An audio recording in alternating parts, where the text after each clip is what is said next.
Alléluia.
Te donner ma vie.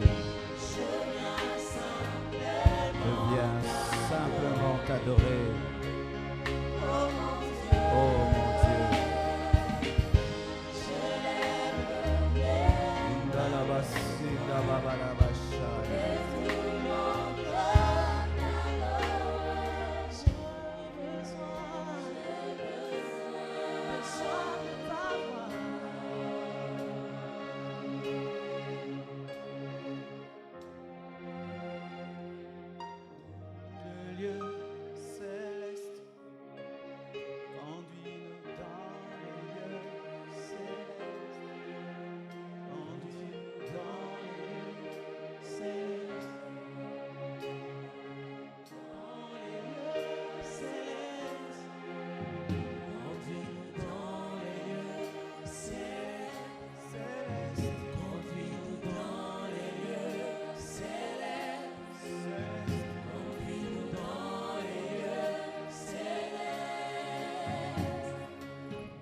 Je prie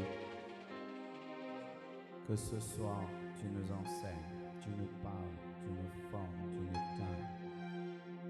Je prie que ce soir, tu répands ton onction au milieu de nous.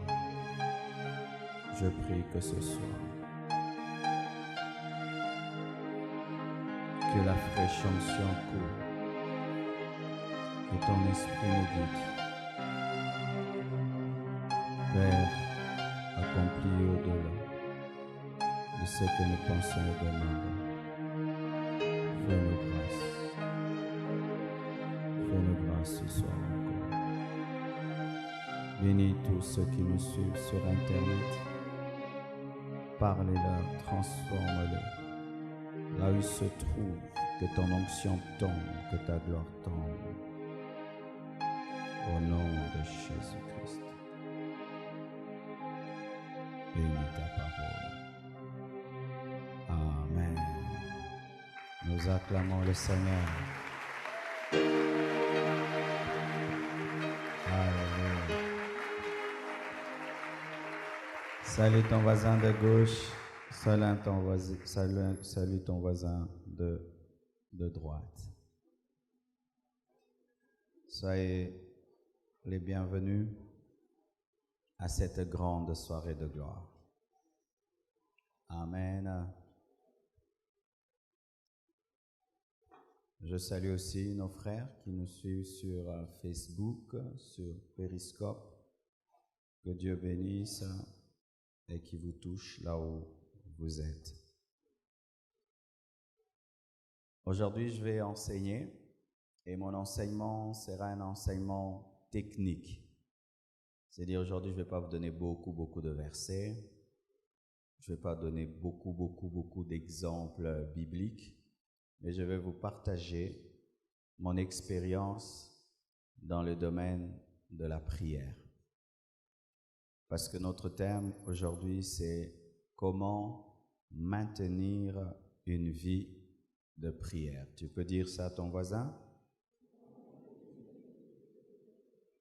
Dis à l'autre. Amen.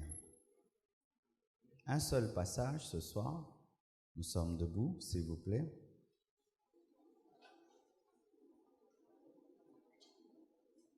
« 1 Thessaloniciens 5, verset 17. » Les lecteurs de la Bible connaissent déjà ce verset. 1 Thessaloniciens 5, verset 17. Vous y êtes? 1 Thessaloniciens 5, 17. 1, 2, 3. Allons-y. C'est tout. Priez sans cesse. Asseyez-vous, s'il vous plaît. Donc, si aujourd'hui on te pose la question, le verset d'aujourd'hui c'était quoi? Prier sans cesse. Je crois que il n'y a pas un vrai enfant de Dieu qui ne désire pas prier sans cesse. Je ne crois pas qu'il y a un vrai chrétien qui n'a pas envie d'avoir une vie de prière, de maintenir une vie de prière. Mais souvent, le problème est au niveau du comment. Comment arriver à avoir une vie de prière? Parce que beaucoup désirent avoir une vie de prière. Beaucoup cherchent à avoir une vie de prière. Et quand je parle de vie de prière, c'est-à-dire être constant. Amen. C'est pas que tu pries beaucoup, non. Mais tu pries beaucoup de manière constante. Tu n'as pas des hauts et de bas dans ta vie de prière. C'est pas beaucoup prier pendant Alpha 40, pendant le jeûne de début de l'année, et après le jeûne, tu arrêtes de prier. C'est pas cela. Mais comment arriver, même après un jeûne de 40 jours, mais de garder la vie que tu avais pendant le jeûne? Est-ce que quelqu'un veut savoir? Amen. Qui ont perdu la vie de prière depuis que le jeûne a pris fin? Qui? Ah oui, Beaucoup de gens perdent la vie de prière après le jeûne, parce que souvent ils pensent qu'ils ont fait des stocks de prière. Alors Dieu doit aller prendre dans cette provision-là pour commencer à exaucer. Alors que personne ne respire aujourd'hui pour demain. Qui respire aujourd'hui pour demain?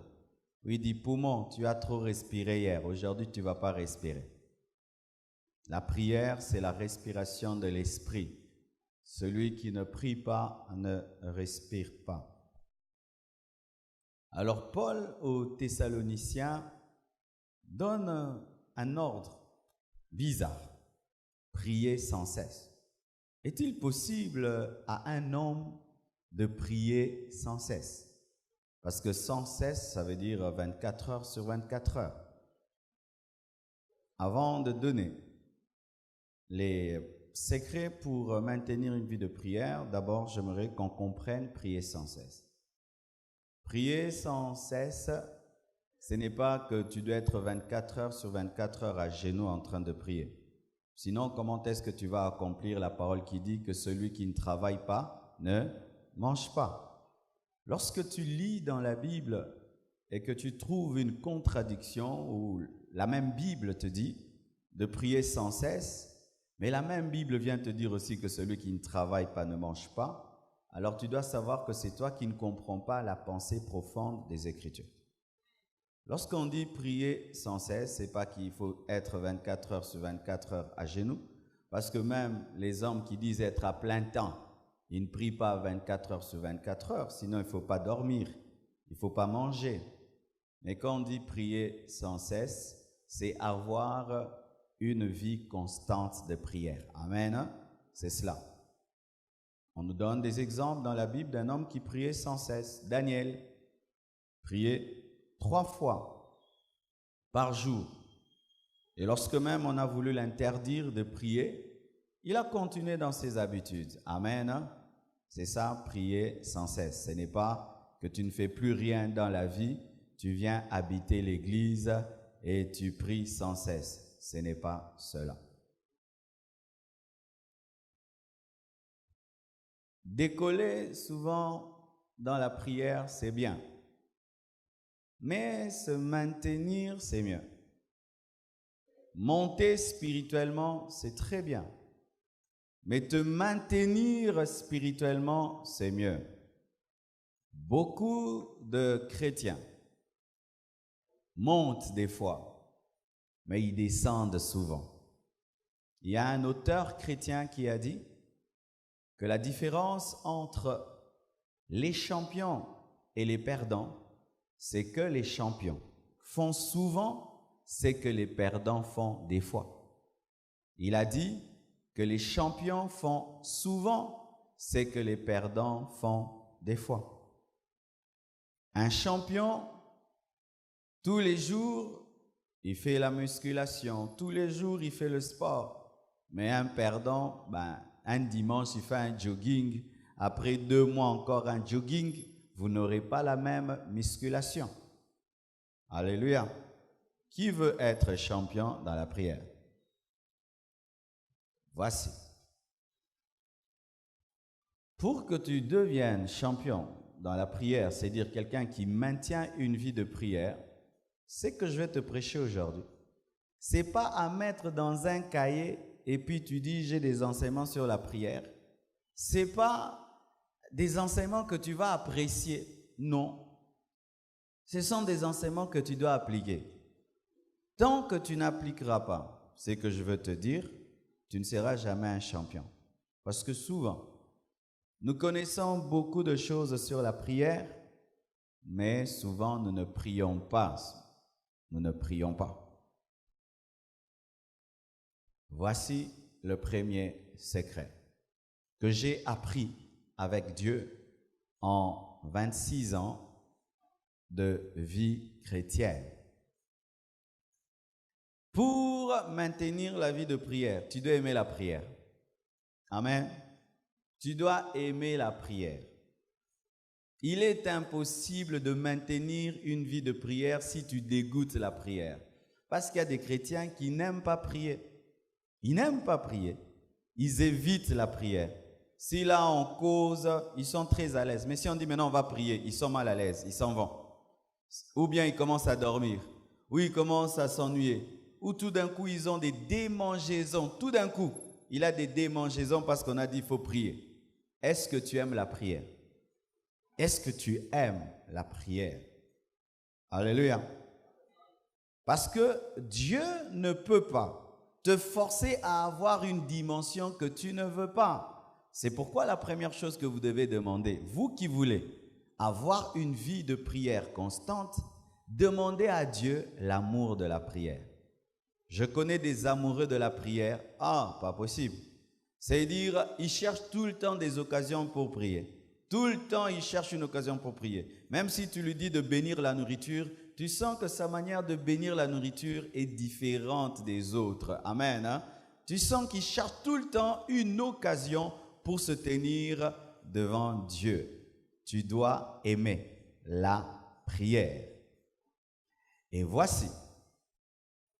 Tu ne peux pas aimer la prière sans aimer le Dieu avec qui tu dialogues. Amen. Hein? Car prier, c'est dialoguer avec Dieu. Voici un autre secret. Si tu veux être un homme de prière, tu dois aimer Dieu. Si tu n'aimes pas Dieu, tu ne sauras pas prier. Parce que prier touche le corps, l'âme aussi. Et au niveau de l'âme, il y a l'émotion. Même tes émotions doivent être touchées par ta spiritualité. Mon corps s'agenouille, lève les mains, ça c'est mon corps. Mon corps reste dans une chambre pendant des heures, ça c'est mon corps. Parce que dans le domaine de la prière, le corps, l'âme et l'esprit fonctionnent. Mon corps doit accepter de s'agenouiller, de rester dans une chambre, de rester dans un endroit, d'aller dans une forêt, de m'enfermer dans une chambre. Mon corps doit accepter de se tenir debout, de lever les mains. Ma bouche doit accepter de parler, ça c'est le corps. Mais mon âme aussi doit être remplie d'amour pour Dieu. Lorsque tu pries, est-ce que tu ressens de l'amour? Les gens qui ressentent de l'amour quand ils prient beaucoup. Ils prient beaucoup. Et ils ne sentent pas le temps passer. Amen. Ces derniers temps, des fois, vous me voyez, j'arrive 30 minutes après. Ce n'est pas que c'est le retard, non? Quand je dois venir prêcher le mercredi, le vendredi, à partir de 12h, je suis dans mon bureau jusqu'à l'heure où je dois venir prêcher. Mais j'ai des fois du mal à m'arrêter de prier. C'est tellement bon, c'est tellement bien que tu dis non, ça va, je dois arrêter, je dois aller prêcher. Un peu 5 minutes, un peu encore un 10 minutes. Encore un peu un 10 minutes.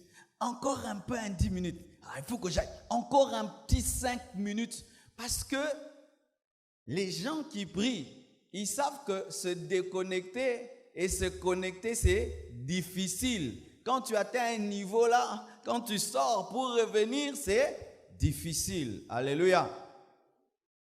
Est-ce que quand tu pries, tu ressens de l'amour? C'est pourquoi les gens qui aiment Dieu, lorsqu'ils prient, ils pleurent des fois ils rient, des fois tu peux même regarder son visage, tu sens qu'il est heureux. Alléluia. Est-ce que tu es heureux quand tu pries ou quand tu pries, tu sens qu'on te punit, une corvée? Alléluia. Ou tu vois un chrétien, on dit prie, il trouve qu'on l'a puni. Punition, prière. C'est comme si punition va parler à papa. Alléluia.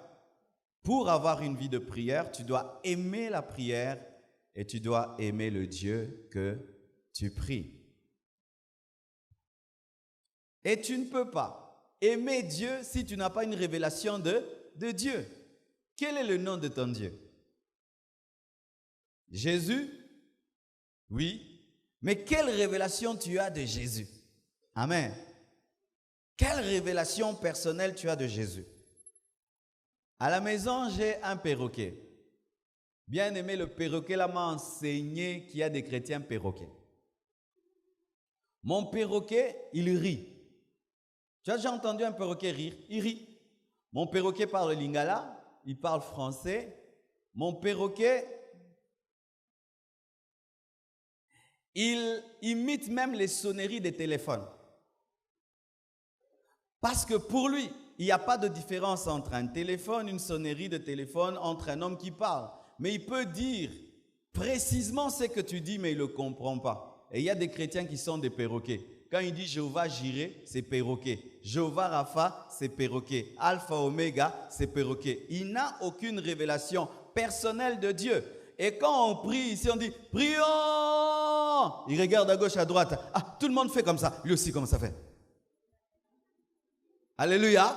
Ton voisin là, quand il prie, quand il fait comme ça, peut-être qu'il est dans son expérience avec Dieu, un jour en faisant ça, il a vécu des résultats. Mais toi, tu bouges la main, pourquoi? Alléluia. Ton voisin, quand on adore, il ferme les yeux, il ne parle pas. Toi aussi, tu commences à imiter, mais toi, quand tu limites, tu dors. Amen. Mais lui, s'il ferme les yeux, il ne parle pas, il ne dort pas. Mais toi, frère Anazaba, présence, mon robot, ça, au prier, n'apena meka, olali. Moi, par exemple, pourquoi je prie comme ça? Lorsque j'étais allé dans les églises de réveil, tout le monde priait fort, s'agitait. Alors, je le faisais comme tout le monde parce que quand tu arrives dans un endroit, tu dois prier comme tout le monde. Mais quand je le faisais, je n'arrivais pas. Mais quand j'étais dans ma chambre, je priais calmement. Et quand je priais calmement, j'entrais dans des profondeurs spirituelles. Et alors, un jour, Dieu m'a dit, pourquoi tu ne pries pas en public comme tu pries à la maison? J'ai dit non, on va dire que j'ai perdu la vie de prière parce qu'en ces temps-là, on priait par rivalité, par compétition. Il faut que tu montres aux gens que toi, tu as le feu de la prière. La plupart des gens qui montrent aux autres qu'ils ont le feu de la prière à l'église ne sont pas des hommes de prière. L'homme de prière n'a pas de vantardise. Alléluia. Alors Dieu m'a dit d'arrêter et j'ai commencé à prier calmement même à l'église.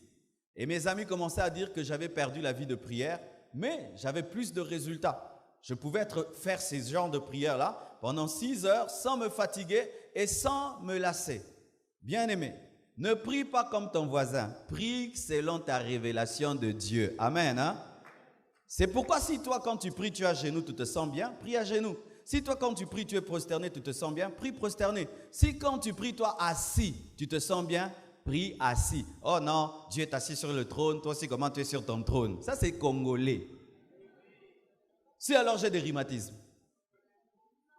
Vous pensez que tout le monde a la santé de s'agenouiller? Vous pensez que tout le monde a la santé de lever les mains? C'est nous qui ajoutons des choses dans la vie chrétienne. Amen. Hein?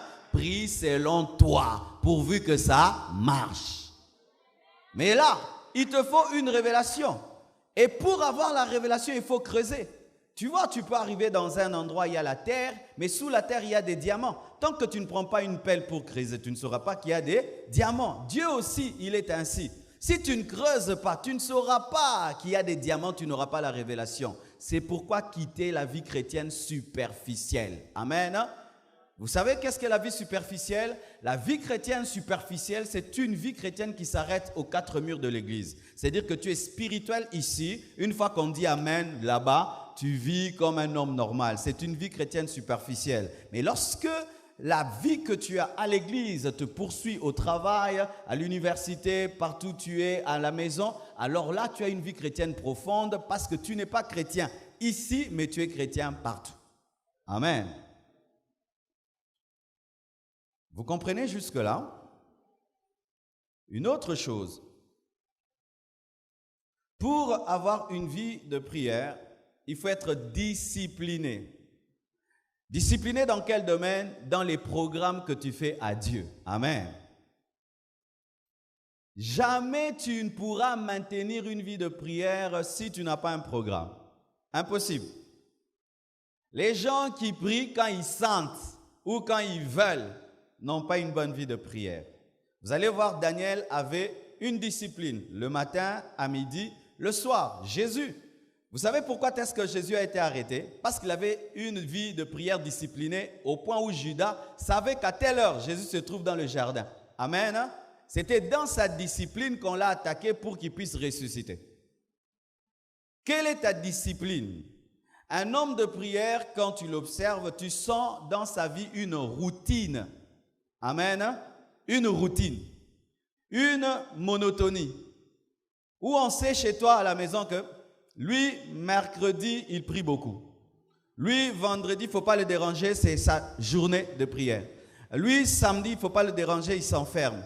Lui, le matin, samedi, il se réveille très tôt matin. Lui, à telle heure, où on sait. Si on ne sait pas, tu n'as pas de discipline et tu n'as pas de vie de prière.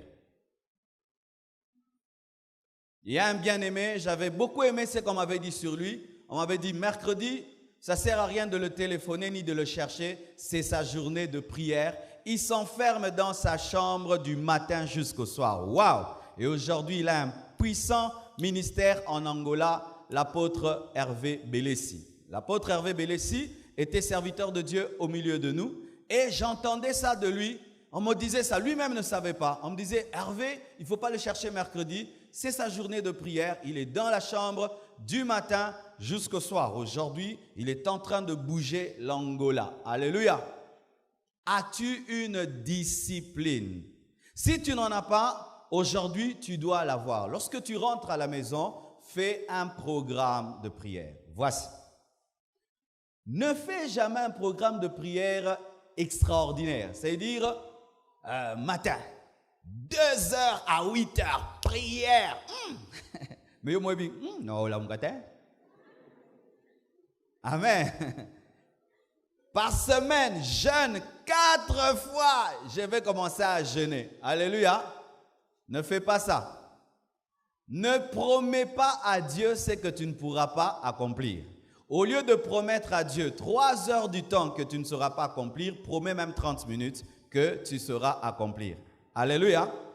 Au lieu de promettre à Dieu 3 heures du temps que tu ne sauras pas accomplir, promets même 1 heure. Jésus-Christ a dit à ses disciples, vous n'avez pu jeûner avec moi pendant 1 heure. Dieu ne te demande pas beaucoup, il te demande d'être fidèle. Vous comprenez ce que je dis? Dieu ne te demande pas de prier d'abord beaucoup. D'abord, commence à être fidèle même dans peu et plus tu vas grandir spirituellement, tu fais beaucoup. Amen. Voilà. Par exemple, lorsque j'étais étudiant, j'allais à l'école, il fallait se réveiller à 4 heures, 3 heures. Tu dois prier, lire la Bible parce que tu sais que si tu ne fais pas ça, tu vas aller à l'école jusqu'à 16h, 17h, tu rentres KO directement à l'église. Et je savais que ne pas prier seul à la maison et aller à l'université, et puis de l'université, aller directement à l'église et prier beaucoup à l'église, c'était bien. Mais je savais que tant que moi-même, j'étais incapable de me tenir devant Dieu, ce n'était pas ma vie de prière, c'était une vie de prière prêtée. Parce que la vie de prière prêtée par l'assemblée. Amen. Alors je devais, le matin, me réveiller un peu plus tôt, prier, lire ma Bible, parce que je sais que je n'aurai pas le temps pendant toute la journée. Parce qu'imagine que tu vas à l'université, après l'université, c'est l'église, après l'église des réunions, tu rentres KO, n'est-ce pas? Et tu vas prier un peu. Et je disais, si je ne me discipline pas, pendant ces années à l'université, je vais perdre l'onction, je vais perdre ma foi. Alors, je devais me discipliner, prier le matin. Amen. Maintenant, là, c'est le programme d'un étudiant. Mais une femme ménagère, très tôt matin, son mari a besoin d'elle. Très tôt matin, ses enfants ont besoin d'elle. Elle ne va pas avoir le même programme qu'un étudiant. Elle peut dire, après avoir pris soin de mon mari, pris soin de mes enfants, et ils sont partis à l'école, et mon mari est allé au travail, moi maintenant, je prendrai le temps pour moi. Ça, c'est pour une femme qui ne va pas au travail. Mais si une femme va au travail, elle doit maintenant savoir si son travail prend fin à 16 heures. Elle vient à l'église. Est-ce que la nuit sera priée? Elle doit prendre soin de son mari et de ses enfants.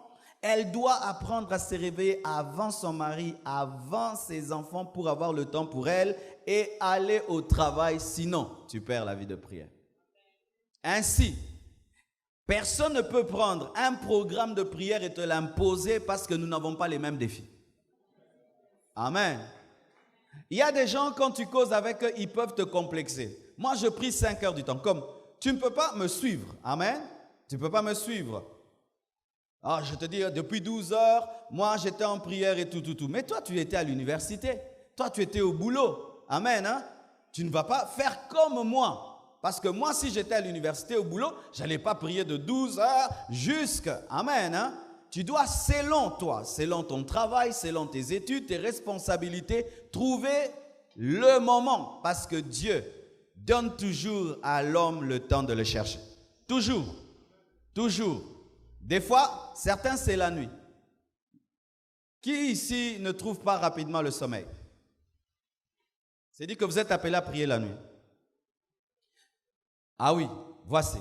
Si tu es quelqu'un qui ne trouve pas rapidement le sommeil, maximise ton insomnie pour prier.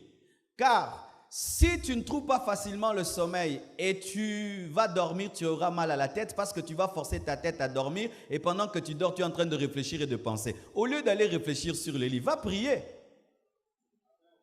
Alléluia.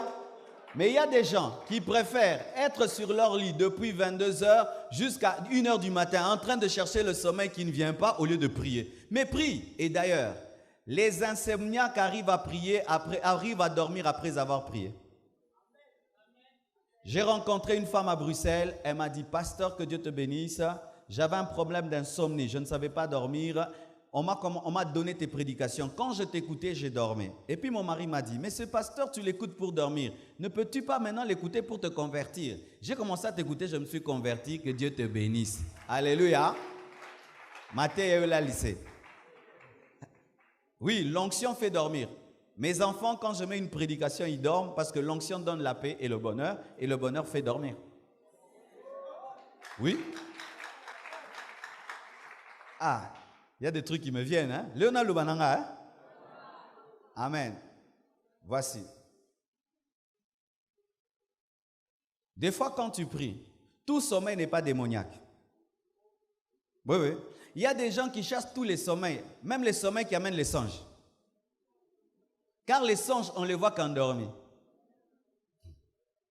Des fois, quand tu pries, tu sens un sommeil venir sur toi. Des fois, ce n'est pas toujours Satan où tu es fatigué. Dieu veut te parler. Mais comme toi, tu es incapable de voir des visions comme ça au Banga, il doit t'endormir comme Adam afin de te donner Ève. Maintenant, si Dieu veut endormir Adam pour lui donner Ève, il résiste.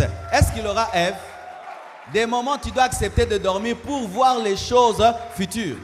Et sachez que Jésus n'a pas été protégé par un homme qui voit des visions, mais c'était par un homme qui voit des songes, parce que tout ce que Joseph a vu, c'était en songe.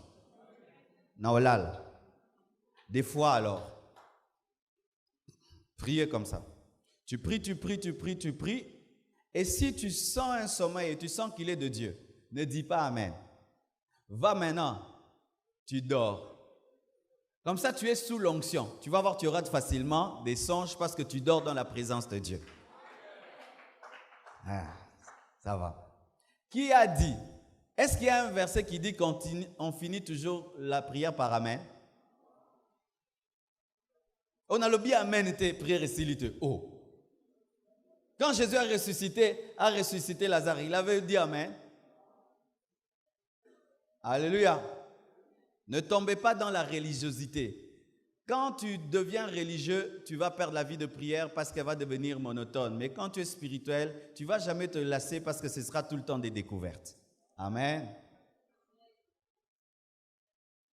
Il faut aimer dialoguer avec Dieu, aimer Dieu, il faut aimer la prière, il faut se discipliner et avoir un programme. Et un programme de jeûne, et un programme de veillée, et un programme de prière, et un programme. Ne priez pas quand vous sentez, quand vous désirez, quand vous voulez. Priez parce que vous avez fixé à Dieu un rendez-vous. Ou pendant que tu fais quelque chose, tu dis non, 12 heures. Ah, 12 heures, 12 heures, 12 heures. 12 heures, allez, j'entre. Alléluia.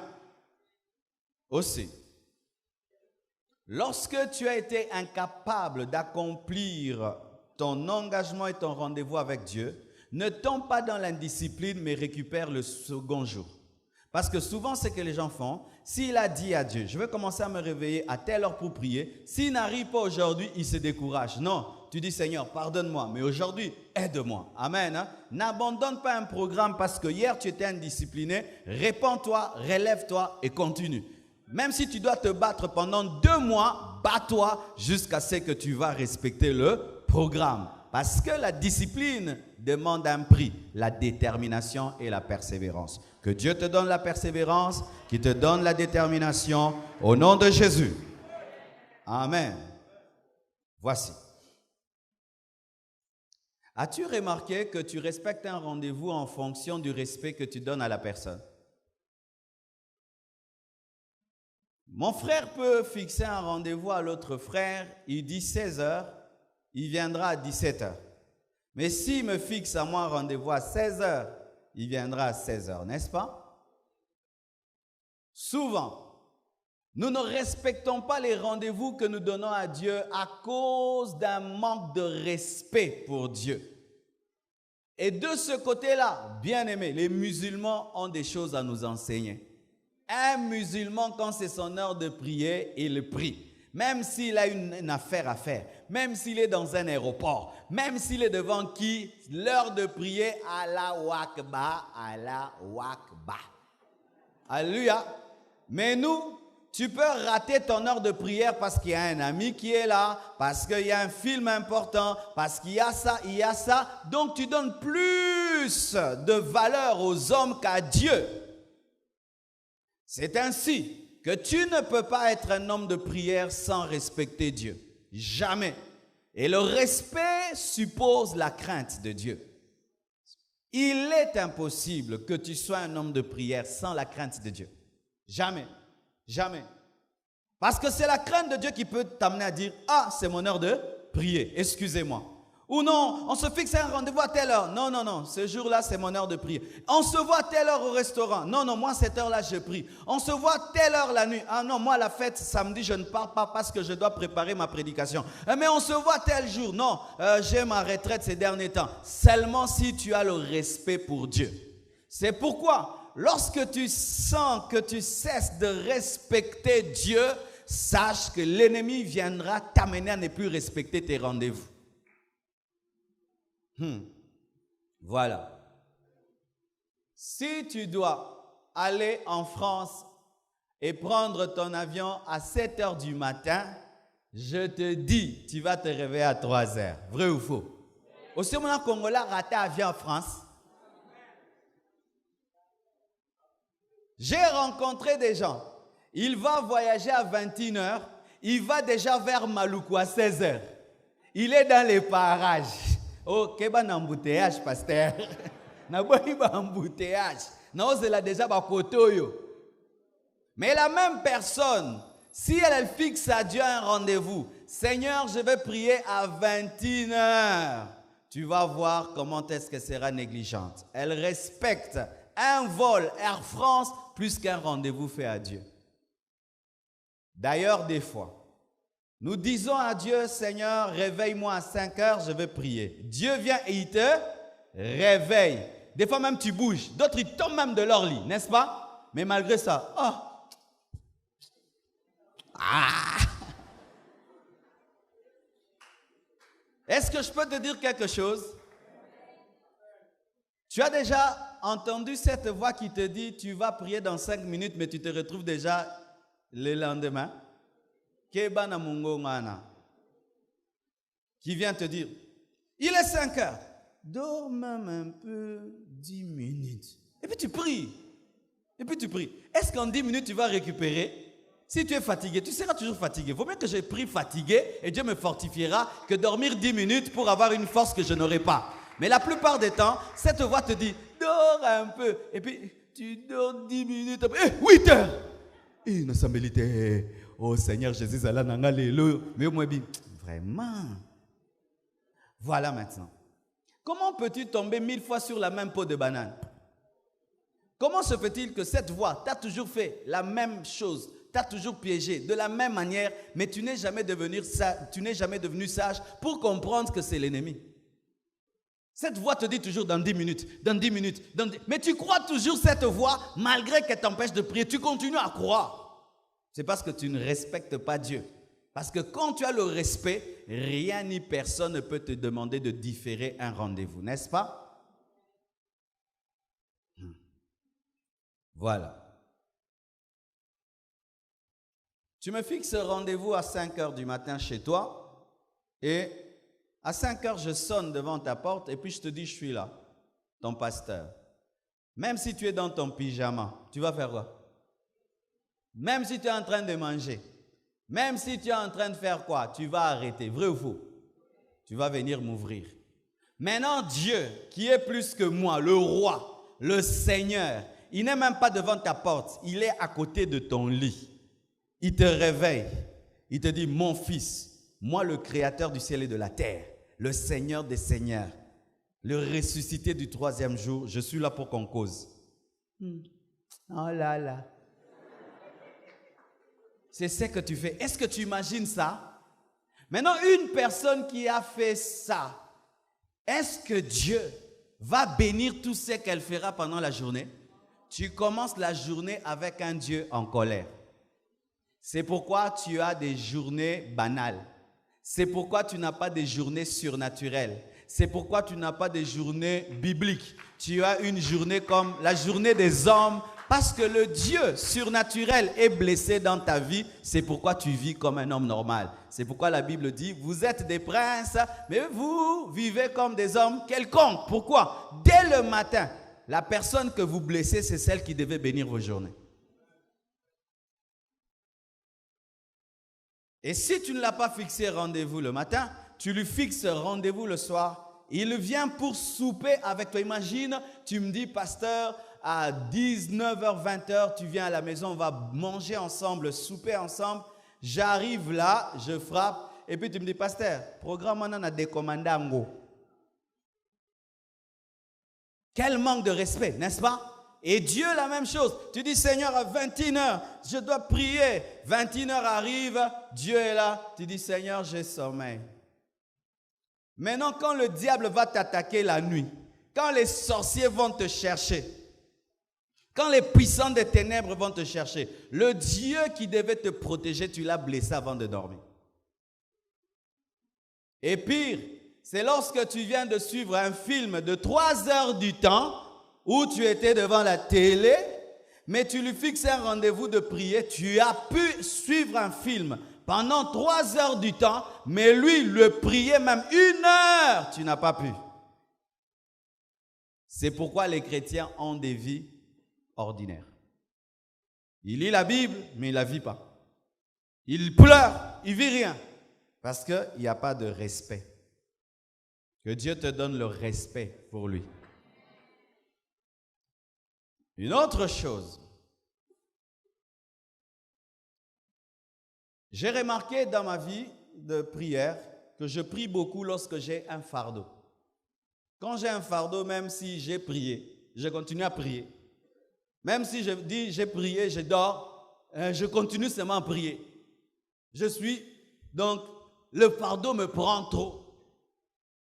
Quand j'ai un fardeau, des fois, je peux oublier que j'ai une femme, que j'ai des enfants. Heureusement que Blanche est toujours là pour me ramener, pour me dire, Banabaza. C'est impossible d'avoir une vie de prière constante s'il n'y a pas un fardeau en toi. Et pas des petits fardeaux, un grand fardeau. Est-ce que vous avez des fardeaux? Fardeau, c'est quoi? Une responsabilité spirituelle que le Saint-Esprit te donne et il te révèle que cette chose ne peut être faite qu'au travers de toi. Est-ce que vous avez ça dans vos cœurs? Le fardeau. Ou tu as un fardeau pour les âmes perdues, le fardeau pour que quelqu'un soit guéri, le fardeau parce que tu dois faire une action, le fardeau parce que le Congo, Dieu t'a donné le fardeau pour prier pour le Congo, le fardeau pour prier pour ta famille, le fardeau pour tes enfants, le fardeau pour quelque chose. Mais ce n'est pas toi qui crée ça. Dieu te donne un poids, une responsabilité au-dedans de toi. Ou même il te donne un défi, où il te montre que tu vois ça, cette montagne, tu dois la déplacer. Où tu sens que Dieu te dit, cette année ne doit pas finir si tu n'as pas fait ça pour moi. Tu sens ce fardeau-là. Amen. Manquer de fardeau te fera manquer les paroles. C'est pourquoi tu vas voir celui-ci prie, il ne s'arrête pas. L'autre prie, il n'a rien à dire parce que lui, il prie, il a un fardeau. L'autre n'en a pas. Pendant que Anne était en train de parler au point où même on croyait qu'elle était ivre, le sacrificateur n'avait rien à dire parce qu'il était déconnecté de Dieu, il n'avait pas de fardeau. Alors qu'il devait avoir un fardeau, il n'y avait plus de prophète. Vous comprenez mon nom là-bas? Anne priait parce qu'elle avait le fardeau d'engendrer le prophète, mais le sacrificateur qui n'avait pas de relève n'avait même pas le fardeau. Elle priait pourquoi elle avait le fardeau. Lui ne priait pas pourquoi il n'avait pas le fardeau. Mais ce n'est pas parce que tu n'as pas le fardeau qu'il n'y a pas de fardeau. Tu n'es pas connecté à celui qui donne les fardeaux. Si tu te promènes, tu trouves un gros camion avec une grande carrosserie et qui est vide, ce n'est pas qu'il n'y a pas de marchandises, elle n'est pas allée là où il y a la marchandise. Tout chrétien normal a un fardeau. Tout chrétien a un fardeau. Tu es là, mon université doit se convertir. Moi, j'avais des fardeaux comme ça. École Massamba, ça doit se convertir. Ça doit se convertir. Et puis à l'université doit se convertir. Et après, maintenant, je suis en train de prier pour le réveil mondial. Moi, mon fardeau, c'est quoi? Un réveil mondial. Maintenant, fardeau à bongo. Osam la te. Osam la kaka. Réveil mondial.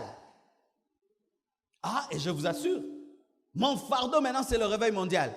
C'est-à-dire que Dieu se serve de moi pour transformer des hommes de toutes les langues, de toutes les races.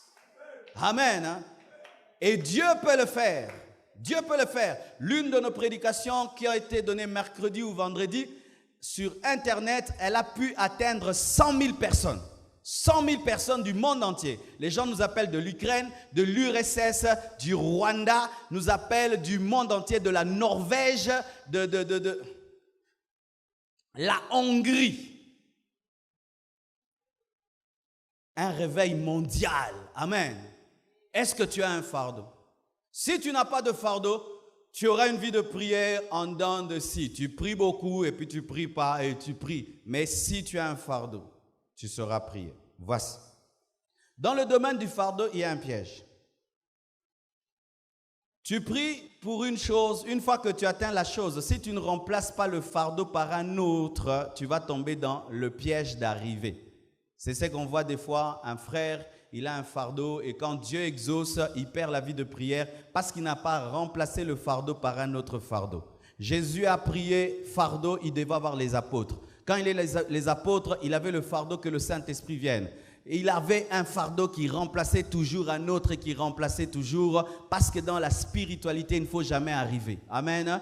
N'arrivez jamais. Si tu arrives, tu vas mourir. Tu vas mourir. Je peux tomber dans le piège maintenant. L'église Compassion a grandi et tout, et tout, et tout. Tout est accompli. Je vais perdre ma vie de prière. Mais malgré que l'église grandit, même si on sera 20 000, j'aurai toujours un fardeau parce que moi, mon fardeau, ce n'est pas une église de 20 000 membres, c'est le réveil du monde entier. Alléluia. Comme ça, Jésus viendra me prendre en train de prier. N'arrive jamais. Dis à ton voisin, n'arrive jamais. C'est pourquoi n'ayez pas de petits fardeaux de mariage, n'ayez pas de petits fardeaux de voitures et de maisons. N'ayez jamais de petits fardeaux comme ça. Yo fardeau ne nini na bala. Yeah. Ezo kanso okay. Ezo kanso che liboso ya ndaku ya civil char de combat kengele moyibi akotate. Les chars de combat sont utilisés pour aller à la guerre. Comment est-ce que toi qui es un guerrier, tout ton fardeau, nabala. Si seulement tu te maries, tu vas perdre le fardeau. Alléluia. Si ton fardeau, c'est seulement le travail, une fois seulement que tu travailles, tu vas perdre le fardeau. Si ton fardeau, c'est avoir une voiture, une fois que tu as seulement une voiture, fini le fardeau. Si ton fardeau, c'est seulement bien t'habiller, une fois que tu as 4 vestes, 4 chaussures, fini. Fardeau, aller en Europe. Tu vas seulement en Europe, au moni neige, na pomme, au pengui, na koutier belé, au pengwa, na poto, au pengwa, na poto.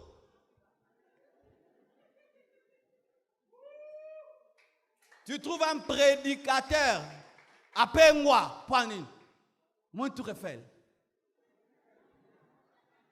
Mais s'il avait le fardeau de la France, de la Belgique, des États-Unis, il allait continuer à servir Dieu. Mais lui, son fardeau, c'était seulement arriver en Europe et voir la neige. Bêtise! Jésus est mort seulement pour que tu voies la neige. Jésus est mort à la croix, ressuscité le 3e jour seulement pour que tu voies la neige. N'ayez pas de petits fardeaux. Les petits fardeaux ne sont pas bons parce que ça s'estompe rapidement une fois que tu trouves, fini. Ayez des grands fardeaux qui se maintiennent jusqu'au retour de Jésus. Amen. Une autre chose. Beaucoup de gens aiment qu'on parle de la prière sans parler de la sainteté. Et c'est une maladie au Congo. Au Congo, Les gens aiment beaucoup la prière sans la sainteté. C'est pourquoi il y a même qui commettent les péchés à Mangengenge et à Luzizi. Ça, c'est terrible. Hein? C'est dire, oui, on trouve des préservatifs à Mangengenge. Vous allez prier avec des préservatifs. Oh, je sais ce que je dis et je vous regarde. Des gens qui commettent l'impudicité dans des retraites. Comment quelqu'un peut commettre l'impudicité dans la retraite? Comment quelqu'un peut entrer dans une retraite, la nuit, il se réveille avec une sœur, il flirte dans la retraite pendant que tout le monde dort? Comment quelqu'un peut aller dans une retraite, dans une forêt, et là-bas il pêche? C'est parce que les gens pensent que prier, c'est seulement parler. Non. Prier, ce n'est pas seulement parler, c'est présenter à Dieu une vie pure et sainte. Lorsque tu élèves tes mains doivent être pures. Voici. Lorsque tu vis dans le péché, tu perdras la vie de prière. Pourquoi? Lorsque tu te tiendras devant Dieu pour lui parler, au lieu qu'il puisse te parler de ce qu'il doit faire, il va te parler de ta vie. Je donne un exemple. J'ai un péché en moi que je n'abandonne pas, mais je veux beaucoup prier. Qu'est-ce qui va se faire? Chaque fois que je viendrai devant Dieu, Seigneur, agis dans ma vie, dis, arrange. Seigneur, étends ta main, arrange. Seigneur, oins-moi, arrange. Comme tu n'aimes pas trop, arrange.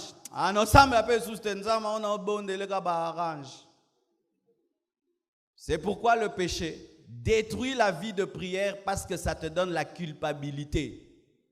Lorsque tu vois quelqu'un qui vit dans le péché, qui prie beaucoup, c'est un aventurier. Les gens sérieux, quand ils pêchent, ils n'arrivent plus à prier. Les gens sérieux, quand ils pêchent, ils n'arrivent pas à prier parce qu'ils connaissent Dieu. Ils connaissent Dieu. J'ai des problèmes avec mon épouse, je l'ai blessée. Je n'aurai pas le courage de trop l'envoyer. Amen. Oh, achète-moi ça, fais-moi ça, fais-moi ça. Non, je vais d'abord chercher à regagner son amour et sa confiance. Ensuite, je vais lui demander des services. Toi, tu as blessé le cœur de Dieu, mais tu demandes beaucoup de services comme ça. C'est ainsi que tu ne grandis pas dans la prière parce que la prière n'est plus pour toi un moment de plaisir. Ça devient des moments où Dieu te juge et te culpabilise et te révèle tes défauts. Voici. Certaines personnes ont trouvé la parade pour arriver à prier dans le péché. Ils ont déconnecté le téléphone de la voix du Saint-Esprit qui parle à leur cœur. C'est-à-dire quand ils prient et que Dieu commence à lui dire, mon fils, pour ce que tu demandes, tu dois changer.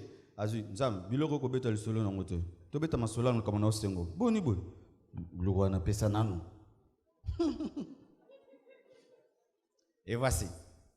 Lorsque maintenant tu t'entêtes à chercher la bénédiction malgré la sainteté, Satan peut te donner. Oui, Satan peut faire un miracle pour toi afin de t'entêter dans le péché. N'est-ce pas que ceux qui prient Marie voient des miracles? Est-ce que ça vient de Dieu?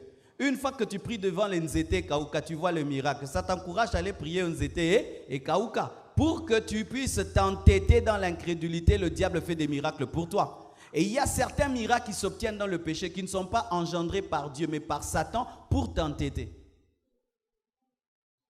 Parce qu'il y a des gens qui disent, mais moi je pêche, mais je vois la main de Dieu. Lorsque Samson péchait, il voyait la main de Dieu. C'était pour qu'il perde les yeux. Voir la main de Dieu malgré le péché te prépare à un jugement. C'est pourquoi si tu pêches, tu vois des miracles, fais très attention, Dieu va te taper bientôt. Les vrais enfants de Dieu, Dieu les châtie quand ils pêchent. Les vrais enfants de Dieu perdent la joie quand ils pêchent. Ils ne la retrouvent que s'ils se sont mis en ordre avec Dieu. Comme David, lorsqu'il a péché, il a pleuré, il s'est remis en ordre et la main de Dieu était encore sur sa vie. Ça, c'est un enfant de Dieu normal. C'est pourquoi tu ne peux avoir une vie de sanctification sans avoir une vie de consécration. La sanctification, c'est te mettre à part. La consécration, c'est te mettre à part, mais maintenant pour servir Dieu. Il y a des gens qui se sanctifient seulement, mais qui ne se consacrent pas. Après t'être sanctifié, Après t'être mis à part, tu dois servir Dieu. Servir Dieu permet de garder la sainteté. Alléluia. Le fait que je sais que je vais prêcher, je sais que je vais faire ceci, je vais aller tel endroit prêcher, je me sanctifie parce que je me consacre parce que je me sanctifie parce que je me consacre. Ce sont deux choses qui vont ensemble. C'est pourquoi les gens qui viennent à l'église pour s'asseoir et ne rien faire, souvent un problème de vie de prière et de sainteté parce que Dieu n'a pas prévu qu'il y ait des amateurs dans les choses de Dieu, qu'il y ait des laïcs et le clergé et qu'il y ait des gens qui viennent comme des spectateurs à l'église voyant comment est-ce que les autres vont servir Dieu. Tout le monde dans l'église doit faire quelque chose. Lorsque tu ne fais rien, tu es en danger. Car le Fils de Dieu qui est venu sur la terre a servi. Jésus est venu pour servir et non pour être servi. Lorsque tu ne sers pas Dieu, tu seras en danger. C'est pourquoi David est tombé lorsqu'il ne servait plus Dieu. Lorsqu'il a dit « je ne fais rien », c'est lorsqu'il a fait quelque chose. Ne rien faire pour Dieu te poussera à faire quelque chose pour le diable. Vous comprenez ce que je dis? Lorsqu'il dit « je ne vais pas en guerre », alors là, il a fait quelque chose pour le diable. Il a pris la femme d'autrui. Faites toujours quelque chose. Tant que nous sommes sur la terre, il n'y a pas de congé. Dis ça à ton voisin. C'est pourquoi c'est seulement à la mort que Dieu dit « bon et fidèle serviteur, entre dans la joie de ton maître ». Sur la terre, il n'y a pas de repos. Amen. Hein? Il n'y a pas de repos.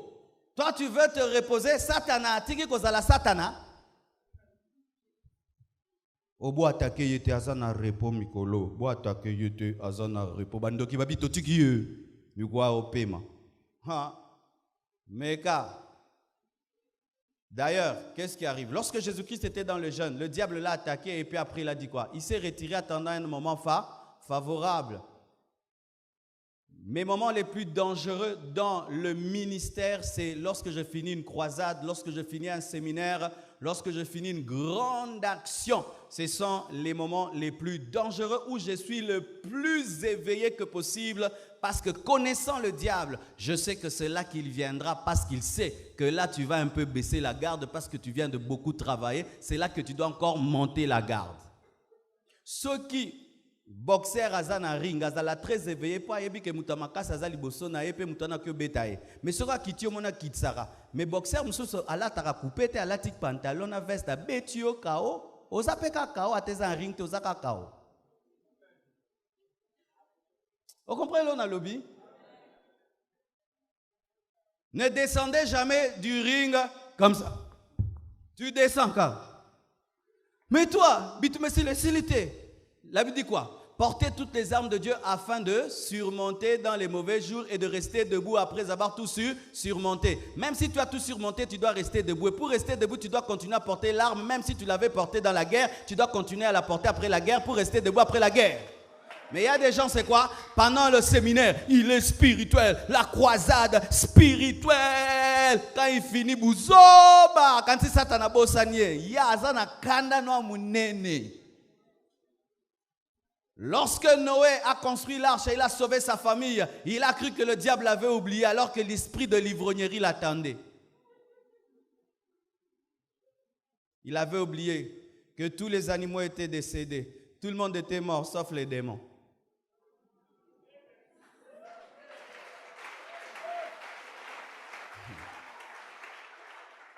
Amen. Tu finis de faire des grandes choses pour Dieu. Et des miracles, des guérisons, des grandes choses. Et puis quand tu finis, tu dis non, je vais chez Tintin. Tu vas là-bas chez Tintin, tu prends une Primus Col et puis un peu de whisky. Et tu crois que le diable t'a oublié. Pendant que tu bois, on te filme et tu passes sur YouTube. Et puis on écrit en bas, le pasteur dans ses heures de détente. Buzz. 200 000 vues. Maman qui na Madagascar a changé combo. Acclamons le Seigneur.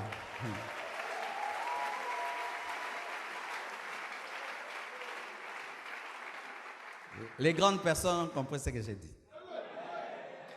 Amen. Voici encore une autre chose.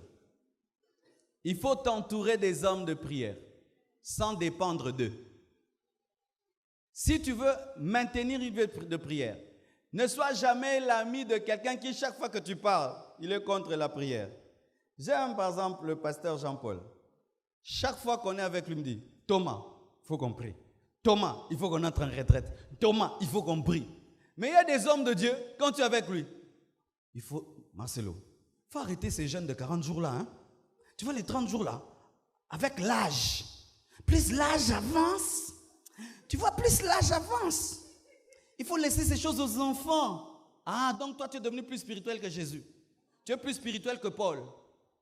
Tu as un ami, lui, quand il te parle de la prière, du coup, tu n'as pas envie de prier la nuit. Maman, comment est la bohémingi pour Anini, maman? Ozali kambo, pas signer son mukili na mutu na yo. Bengane na vie na yo, Satan zolo banakati na ye. Aime des amis qui te disent, mais tu ne pries pas bien. Il faut que tu puisses monter. Il faut encore que tu cherches. Il faut encore ce que tu cherches. Il faut qu'on entre en retraite. Il faut qu'on fasse des veillées. Il revient de la retraite. Il te dit, je reviens d'une retraite de 21 jours. Dieu m'a parlé. Dieu m'a changé. Je vais dans une retraite de 30 jours. Dieu m'a parlé. Que tu le veuilles ou pas, ça va te stimuler. Que tu le veuilles ou pas, ça va te défier. Comment lui il prie, moi je ne prie pas. Comment lui il jeûne, moi je ne jeûne pas. Et tu vas chercher Dieu. N'ayez pas des amis qui combattent la prière. Qui s'opposent à la prière. N'ayez pas de tels amis qui chaque fois qu'ils vous parlent, ils vous enlèvent l'envie de chercher Dieu.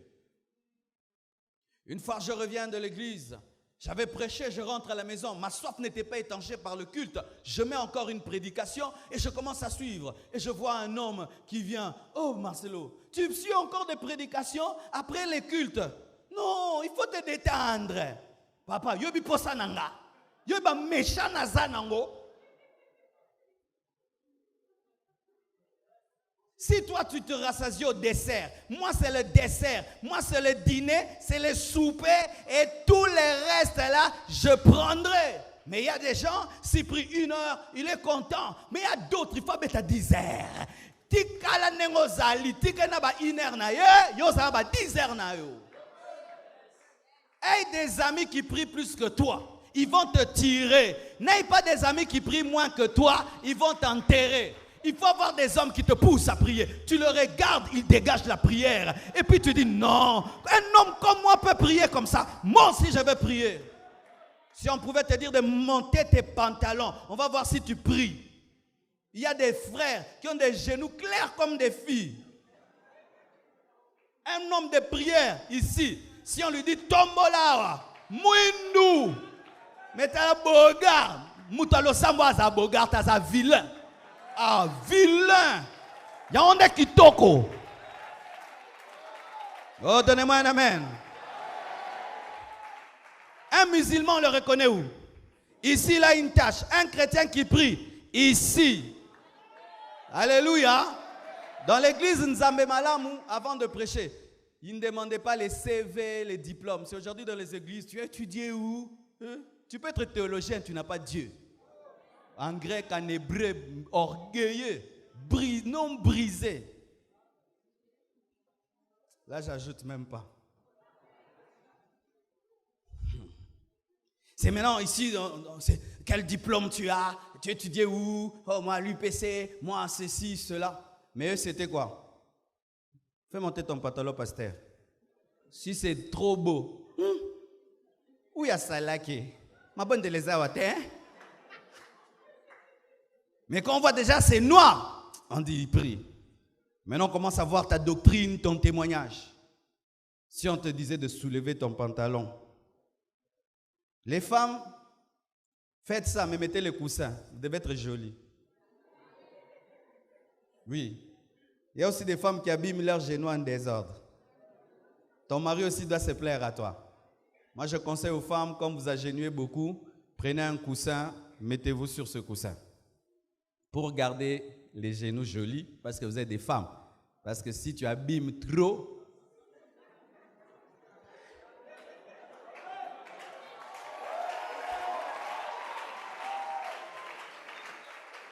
parce que quand on s'agenouille beaucoup, ça fait 4, non? Ça fait un gros ici, un tout petit là. Maintenant, imagine une femme gros ici, là, trop noir. Mettez un coussin ou priez sur un tapis. Amen. Mais si ton mari t'aime comme ça, que ça devienne trop noir.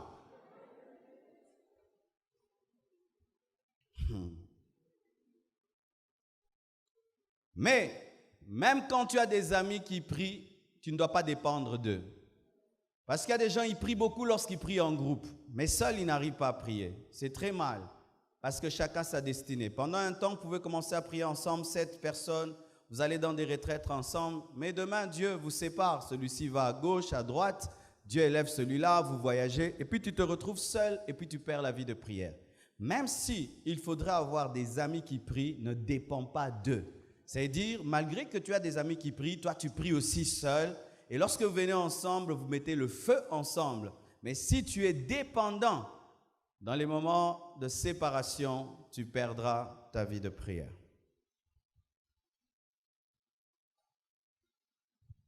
Une autre chose, il faut beaucoup écouter les enseignements sur la prière, beaucoup lire la Bible précisément sur la prière, beaucoup lire des livres spirituels sur la prière, ça déclenche la soif de la prière. Tout homme qui prie beaucoup ici parlera d'un livre qu'il a lu, n'est-ce pas? Qui a déjà lu un livre sur la prière qui est resté en lui. Amen. Moi, il y a un livre qui m'a marqué, c'était le livre de Eratorei sur la prière. C'était un vieux livre, c'est un homme qui est mort en 1800 et quelques. C'était un homme de prière pas possible. J'ai lu son livre lorsque j'étais en 6e des humanités. Pendant que je préparais mon examen d'État, j'ai lu ce livre. Ce livre, quand je le lisais, le feu sortait du livre, il me brûlait le cœur. De sorte que malgré que j'étais à l'école, je me retirais dans des salles de classe pour prier pour mes amis, au point où j'agonisais dans la prière, je criais, je pleurais seul dans des coins de l'école. Et après un puissant réveil a touché ma samba, beaucoup de mes amis sont devenus des serviteurs de Dieu. Eratorei, c'est parmi les hommes qui ont bâti ma vie de prière. Si tu veux être un homme de prière, tu dois aimer lire des livres sur la prière, mais pas n'importe quel livre, parce qu'il y a des gens qui donnent des mauvais enseignements sur la prière. Amen. C'est pourquoi toi-même, tu dois être fondé bibliquement sur la doctrine de la prière avant de commencer à lire des livres sur la prière, de peur qu'on te déforme dans la prière. Amen. Parce que ce n'est pas tout écrivain sur la prière qui écrit bien. Amen. C'est pourquoi tu dois beaucoup lire la Bible sur la prière. Tu lis beaucoup sur la prière. Élie, comment il a prié. Moïse, comment il a prié. Jésus, comment il a prié. Paul, comment il a prié. Esther, comment elle a prié. Anne, comment elle a prié. Abraham, comment il a prié. Tout ça, tu pries, tu lis, tu pries, tu lis, tu pries. Et ça va te donner la vie de prière, la soif de prier.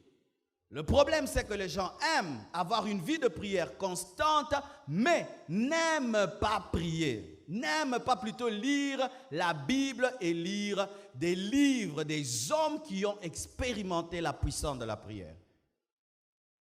Il y a un homme, j'ai oublié son nom. Il avait décidé de ne jamais demander quelque chose à quelqu'un et il priait. Il avait un orphelinat et les gens lui amenaient. Qui connaît cet homme?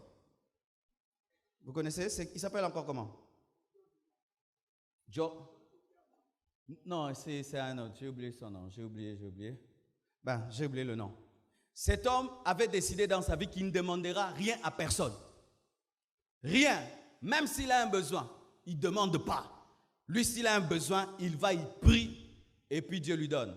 Et il avait fait un orphelinat de 2000 enfants. Et il devait les nourrir par la foi. Alléluia. Tu peux être avec lui, tu dis, tu as besoin de quoi? J'ai besoin de rien. Mais il a besoin de quelque chose. Lui, il doit demander à Dieu. Dieu te touche, tu lui donnes. Le bas niveau. Et un jour, il nourrissait toujours ces enfants-là par la foi. Dieu touchait les gens. Mais un jour, il n'y avait pas de nourriture sur la table. Il a dit aux enfants, mettez les couverts. Ils ont mis les couverts. Tenons-nous les mains. Rendons grâce à Dieu pour la nourriture. Toton dinzambe, bilo reza. Mais il n'y a rien dans les assiettes. Ils rendent grâce à Dieu, ils bénissent Dieu. Quand ils finissent, on frappe à la porte. Une femme touchée par Dieu, Dieu lui a dit, amène la nourriture là-bas. Elle a amené la nourriture à nourrir les enfants. Jusqu'à sa mort, il n'a jamais rien demandé à quelqu'un. Quand maintenant tu lis le livre d'un tel homme, bien aimé, Zandala baba nzambe limbisanga pona bisenga senga limbisanga pona bisenga senga robro zaka yaba shanda yaba simba mutona yemova yelanga ngo. Oh, donne-moi un amen. Que Dieu te donne l'esprit de lecture, qui te donne l'esprit de lecture, qui te donne l'esprit de lecture. Pourquoi? C'est que tu es en train de chercher, il y a quelqu'un qui l'a déjà trouvé. C'est que tu cherches à comprendre, quelqu'un d'autre l'a déjà compris. Des fois, nous sommes comme des gens qui entrent dans le laboratoire en train de fabriquer la quinine, alors qu'elle existe déjà. Va dans la pharmacie, prends la quinine. Prends la quinine. Alléluia. Dis à ton voisin, tu n'es pas le premier chrétien sur la terre. Il y a eu des chrétiens qui ont expérimenté des choses avec Dieu et qui ont écrit ces expériences. Amen. Hein? Et je suis contre tous ces gens qui sont contre les livres où le seul livre qu'on doit avoir c'est la Bible, c'est la Bible. Si le seul livre qu'on doit avoir c'est la Bible, ne prêchons plus. On arrive seulement ici au Tangikara. Jean 3,16. Car Dieu a tant aimé le monde qu'il a donné son Fils unique afin qu'il croit en lui. Amen. Que Dieu bénisse. Rentre à la maison.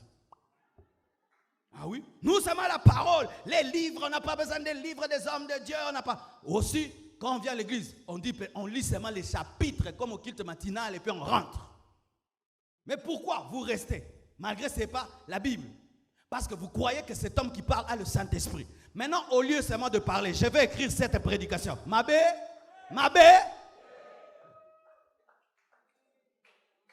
Et comme maintenant l'imprimerie coûte cher, et puis j'ai dit, comme j'ai payé beaucoup, acheté même à $5, où est le péché? Oh, vous avez reçu gratuitement, donnez gratuitement. Oui, c'est vrai. Tout ce que vous recevez gratuitement, donnez-le gratuitement. Mais ce que vous achetez, vendez.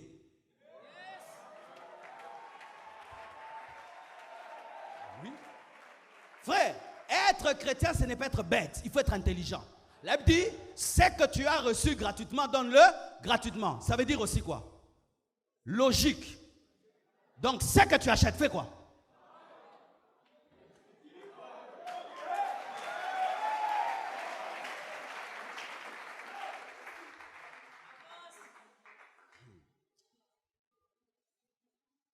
Alléluia.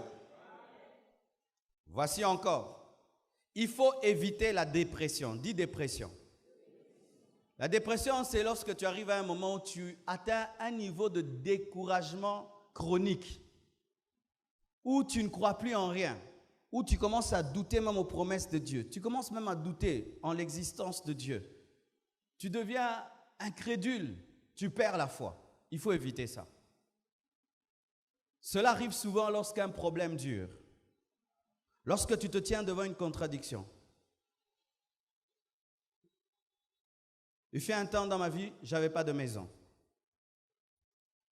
J'ai reçu l'appel de Dieu à 24 ans, j'ai quitté mes parents, je suis allé habiter dans une belle villa. Mais après une année, j'ai manqué l'argent de payer la maison. Je me suis chassé moi-même. Je suis allé voir le propriétaire, j'ai dit,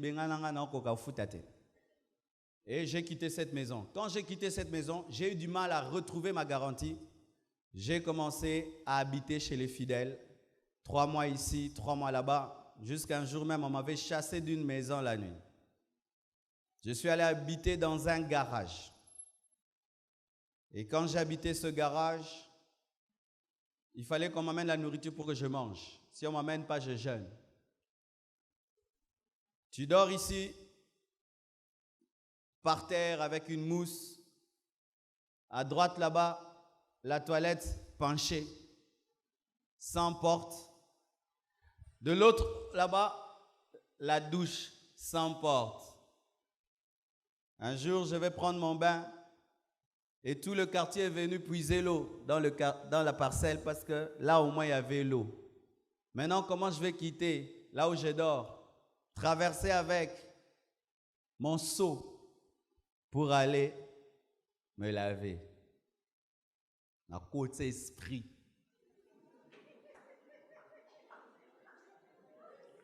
On va passer à Marseille, on va passer à Marseille. Et quand tu entres, tu commences à te laver. Les enfants, quand tu tes habits.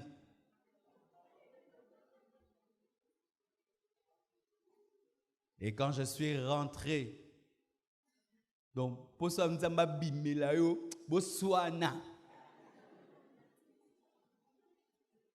et c'est comme là-haut.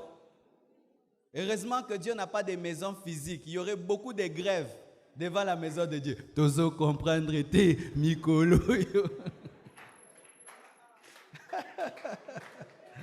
Dieu est très intelligent. Il est au ciel, on ne le voit pas. Si Dieu avait une maison à Kinshasa, bana, bazoya te église ezokola te nzambe lobaka kasoki kongango to kabola to boa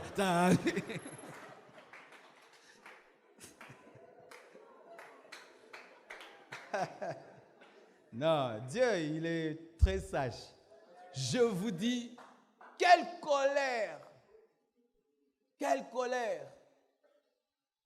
Ou quand tu vas dans la toilette, il faut que tu sois sensible au pas des gens qui viennent. S'il veut s'approcher au petit, toi petit boy.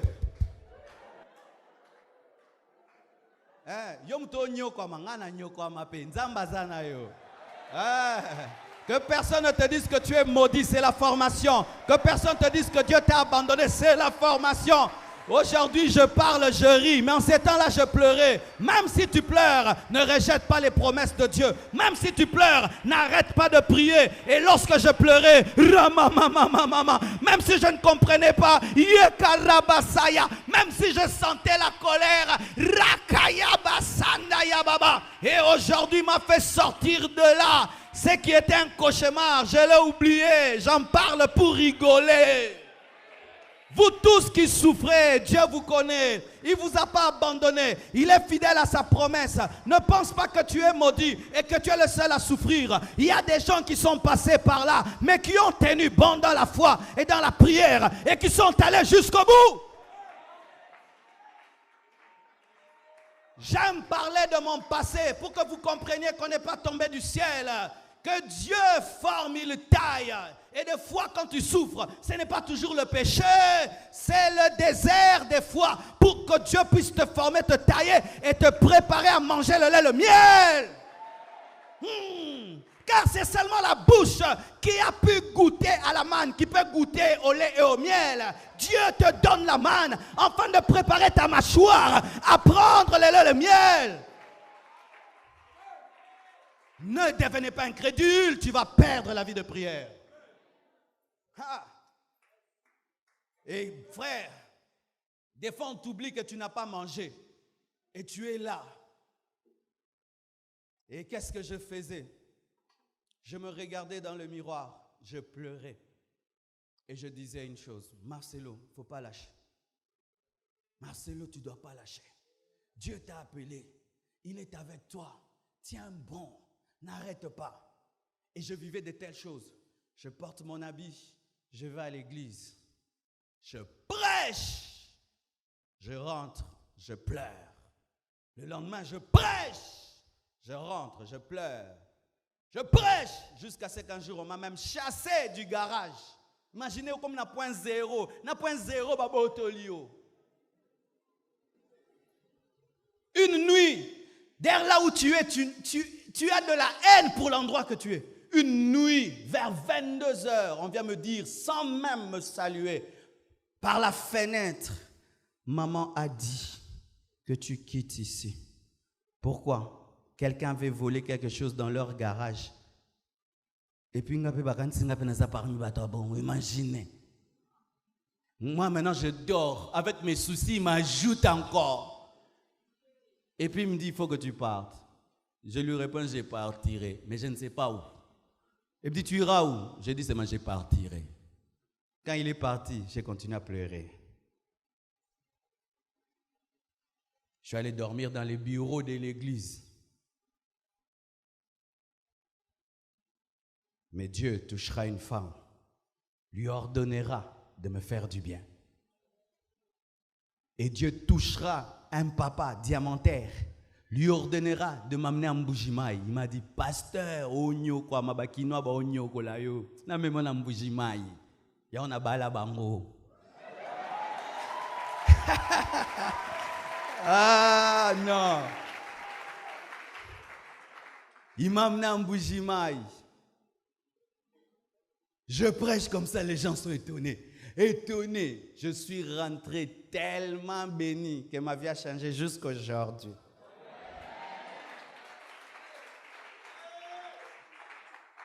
Mais il fallait continuer à croire. Ne lâche pas. Si tu lâches, tu ne vas plus prier. Si tu commences à douter aux promesses de Dieu, tu ne vas plus prier. Parce qu'en soi, les problèmes viennent pour te ravir la foi. Et si tu perds la foi, est-ce que tu vas prier? On ne prie Dieu que si on croit qu'il existe. On ne prie Dieu que si on croit qu'il est fidèle. On ne prie Dieu que si on croit qu'il entend. On ne prie Dieu que si on croit qu'il est puissant. Si tu cesses de croire, tu ne vas plus prier. En soi, c'est que l'ennemi attaque. Ce n'est pas ta bénédiction, c'est ta prière. Parce que c'est par ta prière que tu auras la bénédiction. Alléluia. Je crois que je vais m'arrêter là. Une autre chose, tu dois veiller à ne pas tomber sous l'emprise des bouffeurs du temps. Dis bouffeurs du temps. Les bouffeurs du temps, ce sont des gens qui viennent te visiter seulement quand tu dois prier. Les bouffeurs du temps, ce sont des gens qui t'appellent au téléphone seulement quand tu es en prière. Si tu ne pries pas, ils n'appellent jamais. Mais si seulement tu commences à prier, c'est quand ils t'appellent. Les bouffeurs du temps, ce sont les gens qui, lorsqu'ils sont dans ta vie, le temps que tu devais donner à Dieu, tu commences à leur donner. Les bouffeurs du temps, c'est des fois pas seulement des personnes, ce sont des habitudes. Devant la télévision, devant l'ordinateur, devant l'Internet. Aujourd'hui, mes frères, c'est difficile et impossible d'être un homme de prière si tu n'as pas la maîtrise de l'Internet, de la télévision, de l'ordinateur et des amis et des appels téléphoniques. C'est pourquoi moi je vous conseille, quand vous priez, éteignez le téléphone. Amen. N'est-ce pas qu'il y a des bureaux dans lesquels lorsqu'on entre, il faut éteindre le téléphone? D'ailleurs, dans d'autres, tu laisses le téléphone dehors. N'est-ce pas qu'il y a des personnes devant lesquelles on ne répond jamais au téléphone? Est-ce que tu peux répondre au téléphone devant le président? Même devant le ministre? Mais nous répondons au téléphone en prière. Quel manque de respect pour Dieu. Tu es en train de prier. Rimbra baba chantala baba baba. Allô?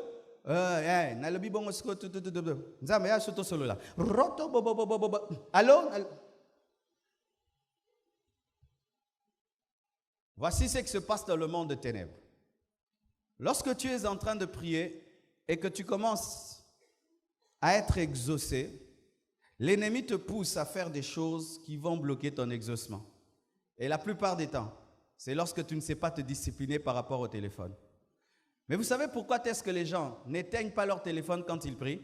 Vous savez pourquoi? Ils ont peur de rater des appels importants. Ça veut dire pour eux, il y a des personnes qui sont plus importantes que Dieu. C'est pourquoi, bien-aimé, tu as une vie de prière sans résultat parce que le Dieu devant qui tu t'approches, tu ne le respectes pas. Tu as déjà vu un musulman répondre au téléphone lorsqu'il fait Allah Akbar?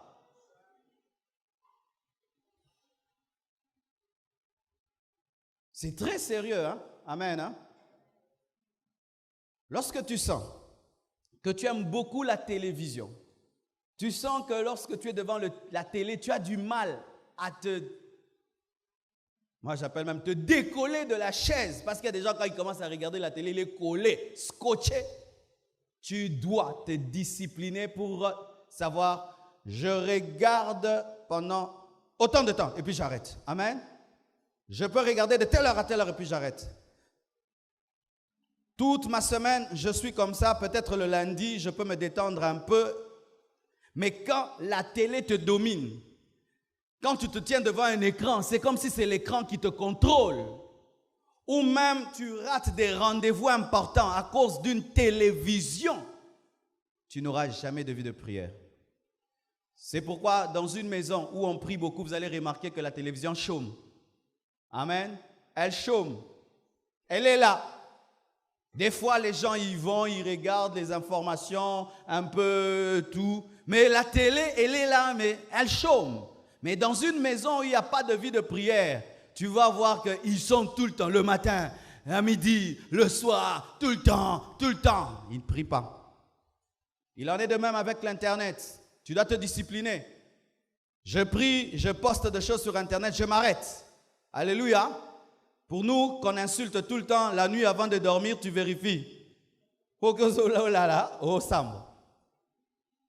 Mais si tout le temps, tu auras du mal à prier. Ainsi, vous comprenez, mes frères, que si celui-ci a la vie de prière et l'autre ne l'a pas, ce n'est jamais la faute de Dieu. C'est souvent une question d'amour, de discipline et de sérieux. Amen. Tout ce que j'ai dit, tu ne peux l'accomplir sans l'aide du Saint-Esprit. Impossible. C'est le Saint-Esprit qui nous aide dans la prière. Voici.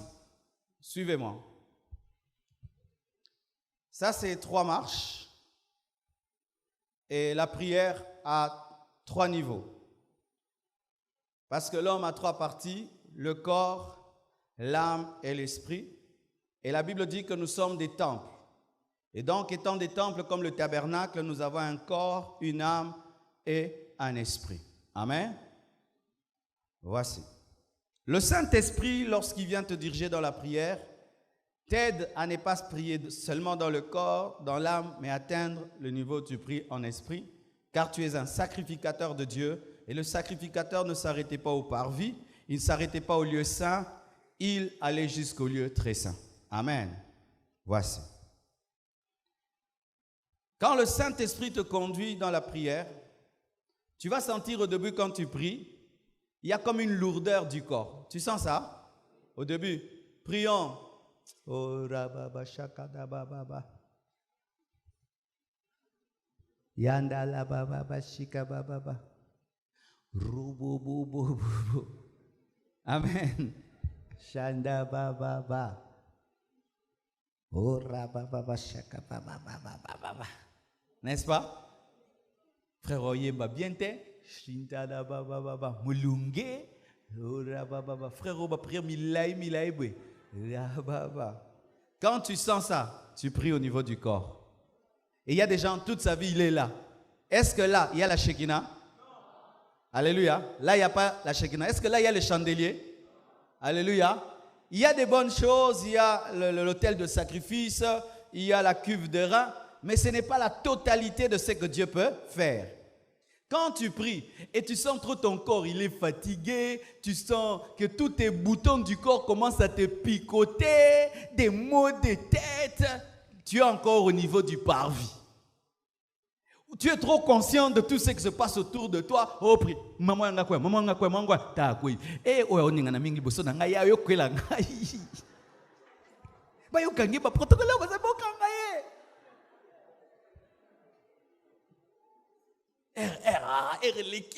Liki. Tu es au niveau du corps. Mais quand tu persévères malgré que le corps te fatigue, te distrait, ton âme commence à être touchée. Amen. Ton âme commence à être touchée. Là, tu sens la joie, tu sens le bonheur. Le flot des paroles commence à venir. Alléluia. Même ton intelligence est touchée par l'esprit. Tu commences à dire des choses que tu ne pouvais pas dire. Alléluia. Et là, ça commence à couler. Tu as la joie, tu as la paix. Des fois, tu pleures. Des fois, tu as la tristesse de Dieu parce que ton âme est éclairée par le chandelier. Le Saint-Esprit touche ton âme. Mais ce n'est pas la finalité. Il y a des gens, toute leur vie chrétienne, c'est ici. D'ailleurs, balela tellement awa. Boni lelo non lela teko, armo forcé ko lela. Bon force à lela te, wano sa théâtre. Ne forcez pas. Ou maintenant, quand tu pries, si seulement tu commences à pleurer. Oh Seigneur, merci. Oh Jésus, pourquoi tu es content? Je pleure. Alléluia. Je pleure. Alléluia. C'est très bien le lieu saint. Il y a le chandelier qui t'éclaire. Ce n'est plus le soleil naturel qui t'éclaire, c'est le chandelier. Il y a l'autel de parfum. Il y a les pains de proposition. Mais le sacrificateur atteint un niveau où le voile est déchiré et il va dans le Saint des Saints. Amen. Dans le Saint des Saints, tout est noir. La seule lumière qui éclaire le Saint des Saints, ce n'est pas le soleil, ce n'est pas le chandelier, mais c'est Dieu lui-même. Dans le parvis, il y a beaucoup de bruit. Dans le lieu saint, un peu de bruit. Mais là, il n'y a pas beaucoup de bruit. Là, c'est quand tu pries en esprit. Et quand tu pries en esprit, tu n'as même plus besoin des émotions. Tu n'as même plus besoin de la joie, ni sentir l'amour ou quoi que ce soit. Tu sais que Dieu est là. Tu ne sens plus le temps passer. Tu peux prier 5 heures du temps. Tu regardes ta montre. Oh, 5 heures. Mais moi, je crie que je vais 30 minutes. Ça t'est déjà arrivé? Ça t'est déjà arrivé? Ou tu sens que la montre est contre toi. Aussi vivant. Ce que Santara Ketan kende malembe oza koto. Ah. Car 30 minutes, ça c'est 3 heures.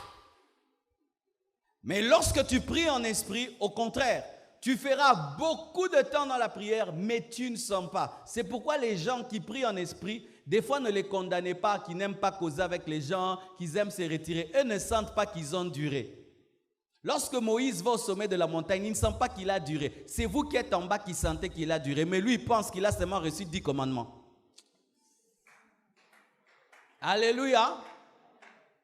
Quand tu es là, tu ne sens pas le temps qui passe. Quand tu es là, tu n'es plus sous l'emprise des doutes. Quand tu es là, même s'il y a des bruits autour de toi, il y a des gens qui font des choses, tu n'es pas là. Il y a une maman qui avait atteint ce niveau de prière où malgré toutes les distractions autour d'elle, elle pouvait adorer sans même être distraite, mais elle n'avait qu'une chambre.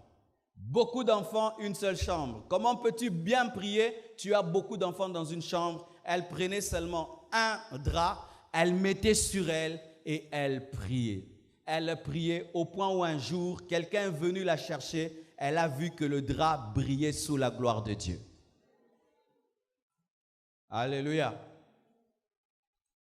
Quand tu pries et tu sens la lourdeur, ne t'arrête pas, continue à prier. Et quand tu continues, les paroles commencent à couler à flot et tu sens de l'amour, de la joie, de la tristesse venant de l'esprit te toucher. Ne t'arrête pas. Atteins le niveau où tu oublies tout ce qui est autour de toi. Tu ne penses qu'à Jésus, à Jésus, à Jésus, où le monde n'est plus rien pour toi. Et certains même entrent dans des extases. Amen.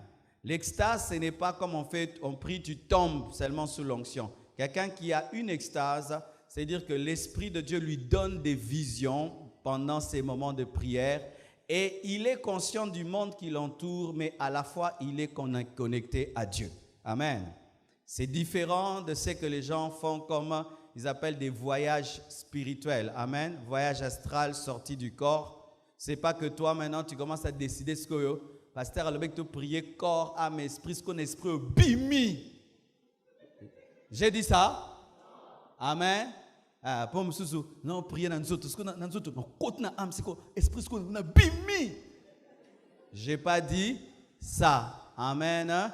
Ne forcez aucune expérience spirituelle, ne forcez rien. C'est l'esprit qui va te conduire. Amen. Et si tu es encore au niveau, tu pries, tu te bats avec ton corps, ne dis pas j'arrête, continue. Nous aussi on a commencé comme ça où tu priais, on a fait ça. Amen. Jusqu'à ce qu'on persévérait, tu pries maintenant, tu as la joie, l'amour de Dieu, tu sens jusqu'à ce que tu as commencé à prier où rien autour de toi n'a plus de sens. Toute ta pensée est sur Christ. Et l'émotion, ce n'est pas ce qui est important. Tu es tellement conscient de Dieu et il te parle clairement. Amen. Que Dieu vous accorde cela. Amen. Nous acclamons le Seigneur très très fort. Nous allons continuer ces enseignements. Après le séminaire des couples, je continuerai ces enseignements. Nous sommes debout, nous nous tenons les mains et nous allons vibrer. Amen. Parce qu'après avoir écouté une telle parole, si on ne prie pas, ils allaient hâter, n'est-ce pas? C'est comme si tu as mangé un gros foufou non accompagné. Tu auras la constipation. Qui sent qu'il a envie de prier? Qui sent vraiment qu'il a très envie de prier? Commence à prier alors. Commence à prier alors. Commence à prier. Yes.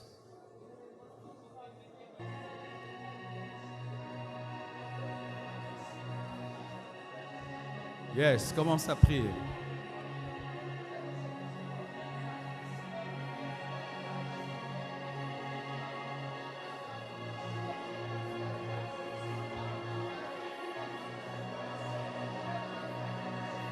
Oui, réponds à la soif que le Saint-Esprit a répandue dans ton cœur.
Oui, tu pries bien. Continue.